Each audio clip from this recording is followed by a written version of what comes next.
Let me start out this video by stating the following masterclass is not medical advice. I am not a licensed medical professional. Anything I discuss and I suggest is within my course and scope as a certified health coach, and in no way is this medical advice. Well, hi friends, good morning, and welcome to take 2 of my sleep masterclass. I did it on a live training last night in my Facebook group, and we had some serious technical difficulties go down on Facebook. I am not sure what the heck happened, but after like 18-20 minutes, my camera just turned off and I could not figure out how to get it to turn back on. So I finished the rest of my masterclass as a black screen, and everybody just got to listen to me, which may have been for the best, but who knows? You guys are stuck watching me, sorry. So we are going to redo the live training that I did last night as my sleep and weight loss, fitness, well-being masterclass for this week, so that everybody can actually watch it and get a chance to either ask questions or offer some feedback. I did have the opportunity to get some questions from people last night, so I will address those in this video as well. And here we go. If you see me looking off like this, it's because my notes are right over here on my laptop and I'm recording this on my iPad, so I don't have a repeat of what happened last night. So here we go. So the impact of sleep on weight loss, fitness, well-being, etc. Getting enough quality sleep is crucial for your overall health, fitness, and well-being. You hear it all the time. If you've got kids, you always were like, oh, you have to go to bed, you need a good night's sleep. But then what happens when we grow up, or when we are the adults and we're not ensuring the same good sleep is happening in our lives? We always push to make sure the kids have an early bedtime, they have quality sleep, they are as comfortable as they can be. And quite frankly, we kind of don't give a rip about ourselves because, especially as women, we tend to put ourselves last. Well, that needs to stop, because the sleep that you're getting plays a significant role in your weight loss and your weight management. You know, I hear people all the time, I'm doing all the stuff, I'm doing all the right things, I'm doing what people tell me to do, and I still can't lose weight, or I am gaining weight. It might be your sleep. Have you taken a look at that? So we're going to dive into some main facets as far as your sleep quality, your sleep quantity, and how inadequate sleep can affect your life in so many different ways. So here we go with number 1, sleep and weight loss. This is the biggest. When I read these facts, I was actually blown away. I knew how important sleep was, but when I saw that getting less than 5 hours of sleep each night can actually hinder your body's ability to lose fat by up to 50%, I was completely blown away. That is staggering. And how many people end up getting maybe barely 5 hours of sleep because of one reason or another? Either it's intentional, you're staying up late to either watch television shows, binge watch something, spend time with your significant other, deal with children, or you just can't fall asleep. Getting less than 5 hours of good quality sleep is going to really cause massive stumbling blocks in any weight loss attempts that you are attempting to make. Inadequate sleep, it affects your body's ability to metabolize the fat properly. So yeah, you might be stuck. And I know personally all the issues I had way back in the day, and I think a lot of mine had to do with something that's going to be a little bit further down as far as emotional health, mental health, so on and so forth. But I would stay up after my son went to bed. I would stay up so that I had me time and I could decompress from the day I had before, because back in the early days, I was a single working mom. So yeah, I needed a break. I needed quiet. I needed my TV time, whatever.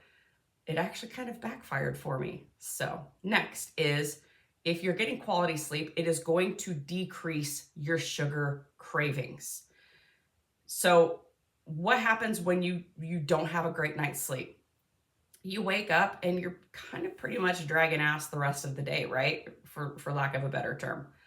And when that happens, you automatically turn to what you've always heard is your proper fuel source, and that's sugar. So you start, if you're running late, especially after having a bad night's sleep, you run through the drive-through. You go to a fast food place, you go to Starbucks, you're getting breakfast sandwiches, potatoes, juice, coffee with sugar in it, pastries, so on and so forth. So you're loading your body with a sugar bomb first thing in the morning after not having a great night's sleep, so that you have the energy to get your day started. Well, that creates I'm not even going to say a trickle down effect. That creates a freaking waterfall for your day, because then by 9 or 10 o'clock in the morning, you have to have more sugar because you've got that sugar crash happening. Then you've got lunch and you eat whatever it is that you eat for lunch.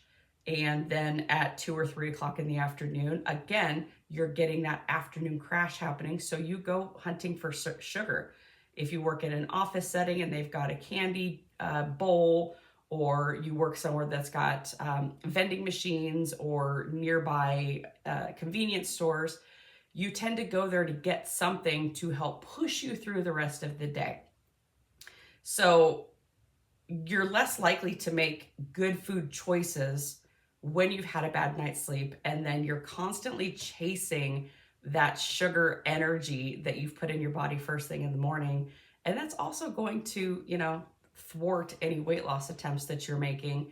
So sleep definitely impacts weight loss in those two ways. Moving on to sleep and exercise performance. Obviously, if you have a really good night's sleep, you're going to have more energy through the day, and your exercise is going to be so much better, right? You're going to have the resiliency in workouts to keep going in them. You're going to have more energy to not give up on them, especially if they tend to be tougher. And you're going to push yourself through, because you're not so tired that you just feel like you can't even lift your arms, let alone lift 5-pound dumbbells in your workout. So you want to make sure that you've got the good sleep so that your exercise performance also reflects that as well. Daily performance and productivity. So you need a good night's sleep so that you can focus and concentrate throughout the day, right? Does anybody else have those issues? I know I did all the time when I was eating standard American diet, and I work as a paralegal. So yeah, I've got to have some, mental clarity. I've got to be creative sometimes. I've got to be able to tolerate people and situations and things that may arise. So you can definitely handle challenges that come your way when you've had a good night's sleep the night before. Also, creativity and innovation. So your creative mind is not dependent upon sugar. Your creative mind is dependent upon good rest and being able to function properly and clearly, no brain fog, having ideas that are more out of the box. If you're in a situation where you're either on a team where you're having to come up with things depending on the type of work that you do, if you're just trying to be more creative for your kids, if you're a stay-at-home mom trying to think of things to keep them entertained, because we know how much fun that can be. So you're going to be more organized. You're going to be able to integrate information in your brain easier. You're going to be able to come up with ideas and solutions and so on and so forth when you're not just constantly bogged down and exhausted throughout the day. Our next facet is sleep and mental outlook and mental health. This is a big one for me. This was one that I didn't realize how much I was dealing with in my own journey way back in the day. Sufficient sleep definitely contributes to a more positive outlook on life. If you've had a good night's sleep, how much easier is it to get up, get your day started, do the things that you need to do, and start things out on a positive note, as opposed to waking up and usually it's late because you've had a bad night's sleep and you've hit the snooze button about 8 times. And then you're running around like a chicken with your head cut off because you have all these things that you have to get done before you leave the house. And you're going to forget things. You're going to forget your lunch. You're not going to eat breakfast. You're just completely off your game because of that bad night's sleep. Well, then that sets the tone for the rest of your day. You're going to be negative. You're going to be negative because you're tired, and you're going to tell everybody what a crappy night's sleep you had the night before. And then that's going to kind of rub off on them too, potentially. I used to do that all the time. Trust me. You're going to be able to handle mood swings better. You're going to be able to handle challenges that come your way. If I've got a super angry client that's coming at me, how do you think I am going to react if I've had a great night's sleep as opposed to if I slept for 4 hours? It's going to be very different. And it could ultimately lead to me losing my job if I don't handle a situation properly. That's never a good situation to be in, ever put yourself in or have to deal with.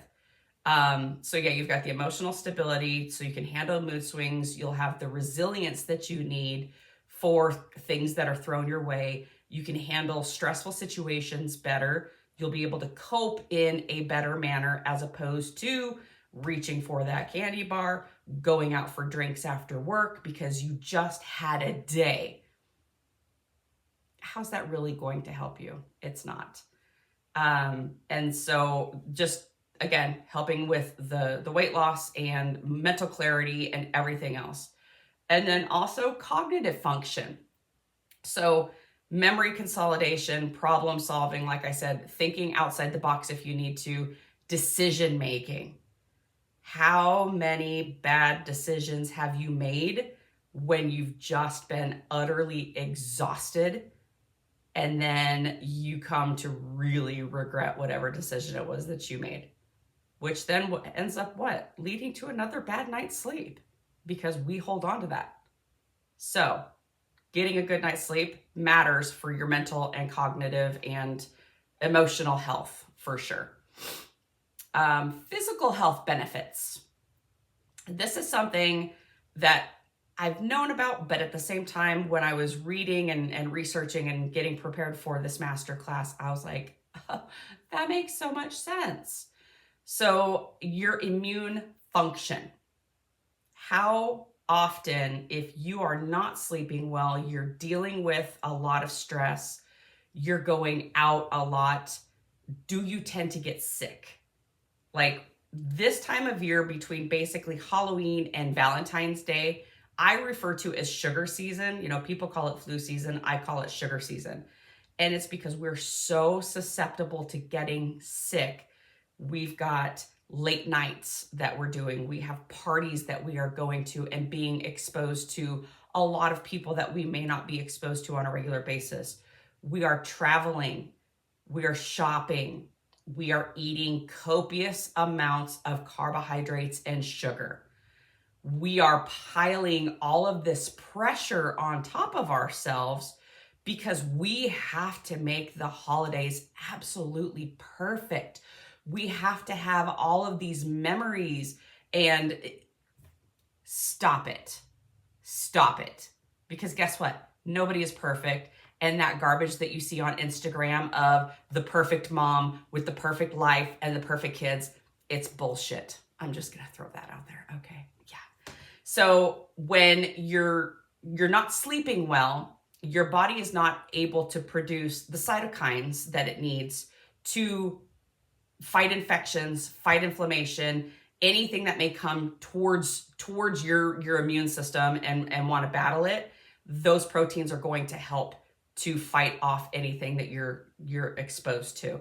So I usually get sick once a year, and it's generally December to February. And that for me is a really difficult time because I am very much in tune with my circadian rhythm. And in Arizona, we of course have more daylight during the summer, like everybody else does, but going dark at 6 o'clock at night and then not getting light until 7 o'clock in the morning is very difficult for me, because I wake up generally at 5 a.m. and I am also in bed by 8 p.m. That is no joke. And during the winter, it just kind of throws things off a little bit, especially if you're trying to keep your circadian rhythm going throughout the year, when it may be a little bit more challenging because of how sunrise and sunset falls. So I generally get sick between December and February, and a lot of that time I'm actually spending outside. I do a lot of hiking here, and there are environmental factors that come about. We've got really horrible winds this time of year out here in the desert, and that kind of just wears on me. And usually it's only about a week that I'm sick. I got sick in September, and then I also got sick in December on Christmas Day. Well, I started feeling it Christmas Day. The day after Christmas is the day it really hit me. And, of course, I was exposed to people who had been shedding viruses, and I felt beat down. And here we are, January 15th, and I'm still dealing with the nagging little cough that's coming from this. And then again, I'm taking my dog out for lunchtime walks and going and breathing in all this dust and pollen and everything else that's blowing around in Arizona. So I'm struggling this year trying to get over it, is what I got sick from. But my sleep quality has not been great the past month. And let me tell you why that is. I don't have little kids that I have to worry about, buying things for, decorating, wrapping, making everything perfect. I don't bake during the holidays because I just don't do that anymore. But in December, the middle of December, I had a Christmas party in Las Vegas for my law firm that I work for. And I drank alcohol at that Christmas party. I went to bed very late that night. It was probably 11 or 12 o'clock that we ended up going to bed. And then we had to be up at 4 a.m. to be at the airport in Vegas by 4:45 to make a 6:30 flight to Long Beach. From then, we got on a cruise ship with our son, and we did a cruise where, again, we were staying up later than I normally do. I still wake up when I normally wake up at, 4 to 5 a.m. And so my sleep was really impacted negatively during that, week and a half period. And so, yeah, it ran my system down, and I ended up getting sick, and it's been fun ever since. So we really need to make sure, especially during these months, that we're getting sufficient sleep, so our bodies can be able to fight off any sort of infections that we are exposed to in a better way than if we're not. Heart health. So adequate sleep is linked to better cardiovascular health, because your blood pressure is usually normal, because again, all these other things that good sleep, results in, as far as coping mechanisms, your blood pressure is lower because you're not as stressed out, so on and so forth.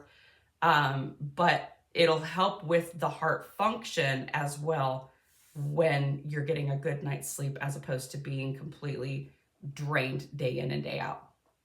And then hormone balance, especially for us ladies. Men, yes, this matters with you with your testosterone, but especially the ladies, because our hormones dictate so much in our bodies. It's wild. So we've got hormones that are related to cravings, appetite, stress, metabolism. We don't want a cortisol storm happening in our bodies, because if you know anything about cortisol, in a female's body, especially, you know the damage it does. You know the havoc that it'll wreak inside of you. So you need to make sure that your hormones are maintaining a good balance by getting adequate quality sleep for weight loss, fitness, and overall health, period. And ladies, if you're not getting your hormones tested on a regular basis, please do so. If your doctors give you any pushback about it, tell them this is your body, this is your health insurance. You need to know what's going on, especially if you are over the age of 35. There's key right there. That'll be my own, like, only big lecture that I'll have is advocate for yourself, ladies. And so then we also have sleep for long-term health. Consistent quality sleep is associated with the reduced risk of contracting chronic diseases. So we know that obesity will lead to type 2 diabetes. We know that. We can develop autoimmune disorders if our bodies are not being properly cared for, and that includes good quality sleep. And autoimmune disorders, there's such a spectrum of those anymore. You know the issues that you can run into with those as well. Certain types of cancers, type 2 diabetes, I don't remember if I said that, here we go. And other chronic illnesses, metabolic disorder, metabolic disease, metabolic syndrome, whatever, those can all be exacerbated by the lack of quality sleep that you might be getting day in and day out. I do have to bring something up here. So Monday, I went to Monday Night Football because the game was moved from LA to here in Arizona. And I am a huge Vikings fan. So of course I had to buy tickets and go. And it was a day. So I worked and I got off work early. It was more than 2 hours for us to get to the stadium park and actually get inside the stadium. Then we were at the stadium for, oh my gosh, close to 4 hours. And then it was another 2 hours to drive back home. So I did not get home until 11 p.m. in bed by 11:15. Guys, I am asleep by 8 p.m. most nights. So I completely threw myself for a loop doing this one night because it's something I don't do very frequently. Fortunately, the puppy let me sleep until 6 o'clock yesterday morning, but I was not my normal self yesterday because I did not get good sleep and I didn't get enough of it. So yes, we need to make sure that we're not doing this to ourselves on a regular basis.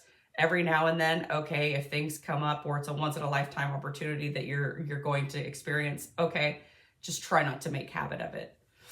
All right, and then longevity. So individuals there have been studies done showing individuals who consistently get quality sleep live longer. I can absolutely see that happening. That makes perfect sense to me. Because if you're sleeping better, you've got an overall better quality of life, and that means that for the most part, you're probably going to end up living a lot longer than the rest of us. So as you can see with all of those things that we covered, we had sleep and weight loss, sleep and exercise, sleep and daily performance and productivity, sleep and mental health, mental outlook, sleep and physical health, sleep and long-term health. Like, that's a lot to go over and to consider just, going to bed at night. So obviously it's important for our immediate well-being, but it's also important for our long-term health, vitality, fitness, so on and so forth. And then when you prioritize sleep, which most people do not, you're going to just unlock a whole array of positivity in your life. That's legit positivity and not something that you have to fake it till you make it, right? So then the big question comes of, okay, so what can I do to improve my sleep? Many, many, many different things. And I will just kind of go over a handful that I know about, that I have experienced myself, and that clients have dealt with in the past as well. And then I'll go into a little bit more as far as questions and comments that I had on my live last night, and we'll wrap up this sleep masterclass. So probably one of the most important things is limiting caffeine throughout the day. If you are still consuming caffeine, whether it be coffee or soda or energy drinks, please God, don't drink energy drinks, in the afternoon, your body is going to be so stimulated for so many hours that it is going to be so hard for it to fall asleep, number one, and then stay asleep, number two. So limit the caffeine intake. Personally, I cannot, it is 7:40 my time, and I was finished with my coffee by 7 a.m. If I drink coffee beyond 8 o'clock, I cannot sleep well. It stimulates me that much throughout the day. So I limit my caffeine intake. I am done by 7 o'clock in the morning. I have to have my coffee drank by then, or I just toss it because it's not worth it for me. Hormone imbalance from stress, irregular sleep patterns, and also menopause. I just finished my menopause coaching certification, and the things that I learned. So this was one thing. I had a gal on my live last night say, when I hit menopause, my sleep turned to straight garbage. She had not had, one of my clients said the same thing. She had not had labs done in over a year. So she had no idea what her estrogen was, what anything was going on in her body. So we have to address that. And that is why I say, again, ladies, make sure you are getting your hormones tested on a regular basis. I get mine done every 3 months because I want to know where I'm at. Also, if you are still a cycling female, when you get those labs drawn during your cycle, can make all the difference in the world, especially when you're talking about progesterone and things like that. You know, if you're on 1 week and then, 2 weeks later, things are going to look completely different. So take that into account if you are still a cycling female, but you need to get kind of an overall idea of where you're at with your hormones, so you know if things need to be regulated in one way or another. Stress management is another big one because that can raise our cortisol. And again, we don't want a cortisol storm happening within our bodies while we're trying to get our sleep cleaned up and also be able to just relax and enjoy life. Avoiding late night eating, because that will help support your circadian rhythm, and it also helps to allow for better digestion before you go to bed. Most of you know I don't eat generally beyond 1 o'clock in the afternoon because I'm not hungry. But I also learned that if I eat dinner, I don't sleep as well. And it might be, correlation with the digestion and so on and so forth. I also kind of get an energy boost after I eat, even though I'm eating primarily meat and eggs. I do get that energy boost. So if my husband and I have a date night and we eat beyond like 4 o'clock in the afternoon, which is late for me, I don't sleep as well. I end up staying up later because I'm just not tired.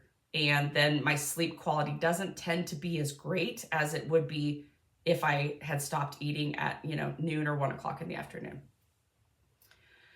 Alcohol. I kind of went over this as far as having a really bad day at work and stopping and getting a glass of wine after work, doing happy hour, whatever. Alcohol is going to prevent you from getting quality sleep. There are plenty of studies out there showing the impact that alcohol has on you.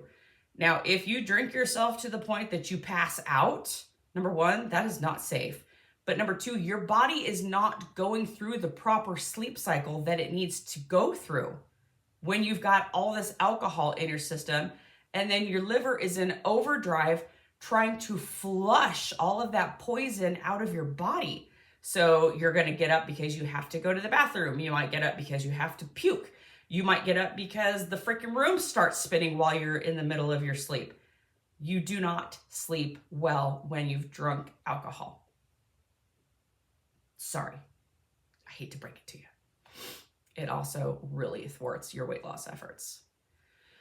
Incorporating physical activity during the day to promote better sleep and then avoid excess energy at night. I've got a couple of clients who insist they cannot work out after work. They have to work out first thing in the morning, because if they work out after work, they are just like this. They're all pumped and they're ready to go and they're energized and so on and so forth. I am the opposite of that. I work out after work in the evening and I sleep like a freaking rock that night. Every time I have a workout, I sleep so hard because I am depleting myself of all those energy stores.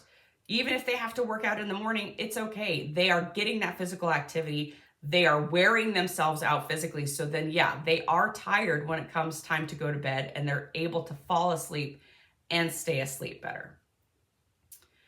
Reducing exposure to blue light. That's where these little things come into play. Blue light blockers. One of my clients had her blue light blockers on last night while she was watching the live. And you see people that have the yellow glasses too, influencers and people like that that'll walk around with the yellow tinted glasses. That actually helps with circadian rhythm, with all the fluorescent lights that are around us and artificial light when the sun has already gone down, so on and so forth. But if you spend a lot of time in front of computer screens, you're sitting there. I mean, how many of us are this at night? We're sitting on the couch, the TV's on, things are happening, and we're scrolling. We are scrolling aimlessly. That is not helping you to be able to fall asleep that night. The glasses will help. A lot of phones and other devices have blue light, like regulation in the devices now, I guess. But try not to be on devices, especially after it's gotten dark outside. I tell my clients, if I were you, I would stop all of my scrolling at least 2 hours before I go to bed. Do not be sitting in bed on your pillow with your phone like this. That is one of the worst things that you can do, because you're getting all of that exposure and your body and your brain are so confused about what time it is and what it's supposed to be doing and how it's supposed to relax. Plus, scrolling aimlessly on social media is not necessarily the greatest thing ever. So limit the blue light exposure specifically after 6 p.m.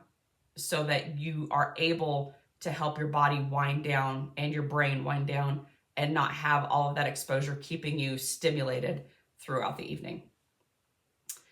How is your sleep space? Is it calm, clean, and peaceful? Or is it cluttered and chaotic? Again, I was the person, I used to hold on to everything. I had clutter everywhere. I didn't maintain a super peaceful space in my bedroom or in my home. And that all changed back in 2021. But if your bedroom or your sleep space, whatever it may be, is not organized, you are really going to have a hard time unwinding in that particular space. It worked for me. It's worked for others that I've helped to guide this along, and it probably would help for you as well. Also, not that we need them this time of year, but do you have blackout curtains in your bedroom so that when the sun does start to rise at 5 o'clock in the morning, if you're not getting up at that point, it's not waking you up, all the rays and the light coming into your bedroom? Do you have blackout curtains? And what is the temperature in your bedroom? This is again for not only, regular younger people, but my peri and menopausal women. They say the ideal temperature in the bedroom for sleeping is like 65 to 68 degrees. Well, it's chilly here now because it's the winter. So most people are going to have a colder space anyway, as long as you're not blasting the heater to keep it 80 degrees in your house.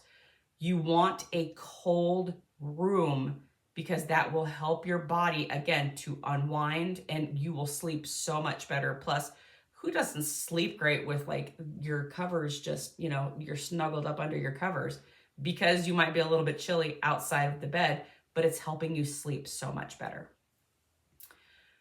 Meditation and unwinding tools. These became so prevalent in 2020 when everybody seemed to be struggling mentally and emotionally.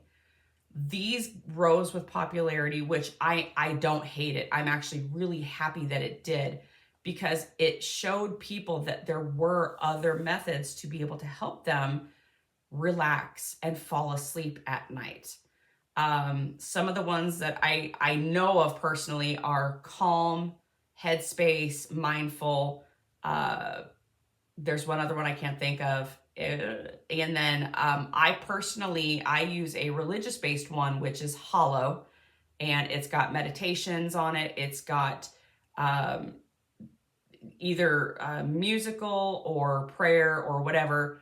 You can choose what works best for you. I've tried some of the other apps and they really are great. I have a client who swears by Calm, and she listens to, I think one of her favorites, she says, is Matthew McConaughey speaking and either telling a story or whatever it is. And she said that is like the best thing that she's ever had to be able to listen to while she falls asleep. And it really does help to relax her and just kind of put her in a headspace that allows her to be able to fall asleep.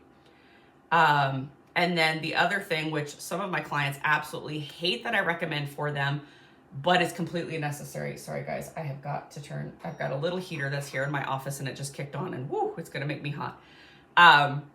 Journaling, or as I call it, brain dumping. Now, I am not talking about writing a full page in a book or anything like that. This right here, this and these 2 lines, that is absolutely sufficient for you to do a brain dump.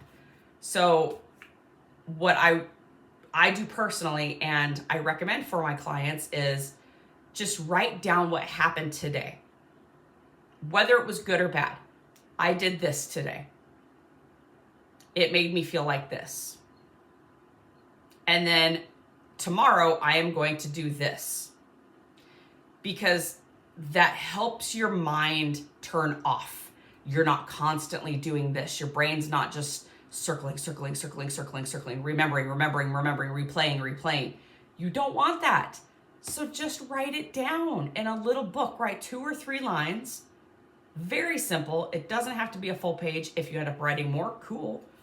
But just get it out of your head so that your brain can stop replaying it over and over, and you can actually relax and go to sleep. I promise, it's very simple.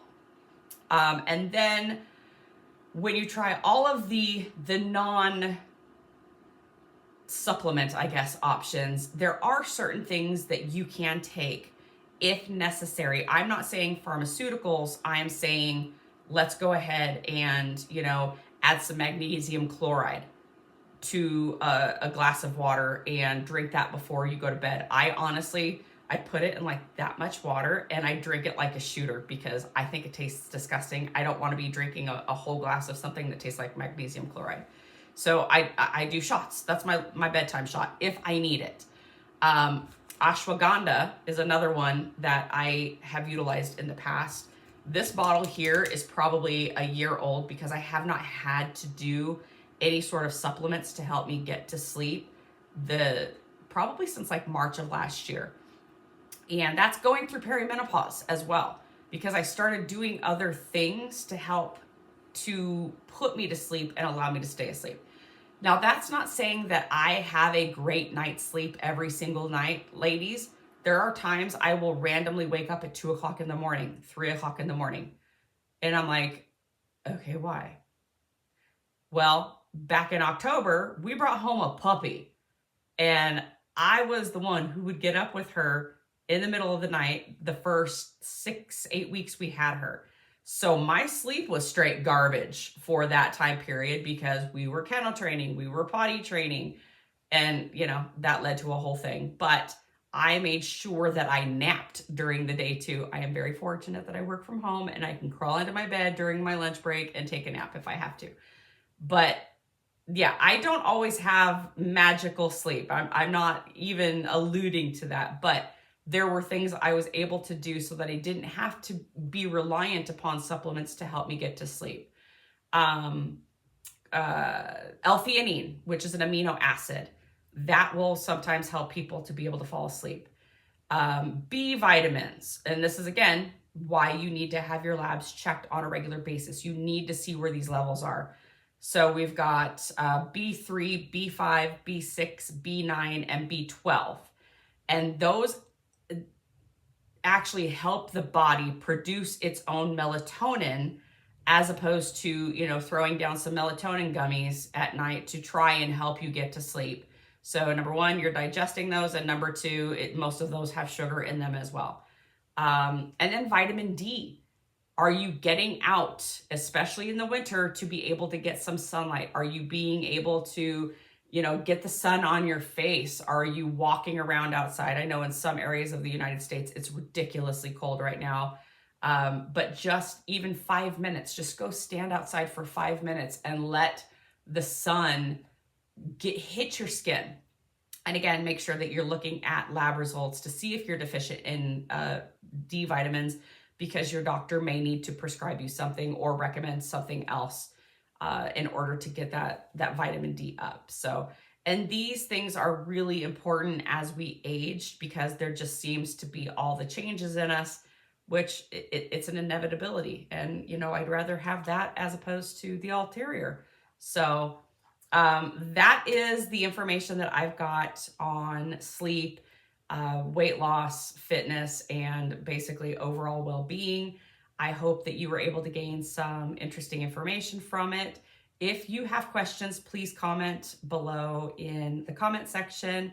If there were other things I didn't cover or things that help you to be able to unwind and relax at night, please put them in there, because if people are struggling and there are options that I didn't mention that you're doing yourself, like lavender baths and things like that, please put that in there so that people can try try those out themselves. Blah, blah, blah, blah, right?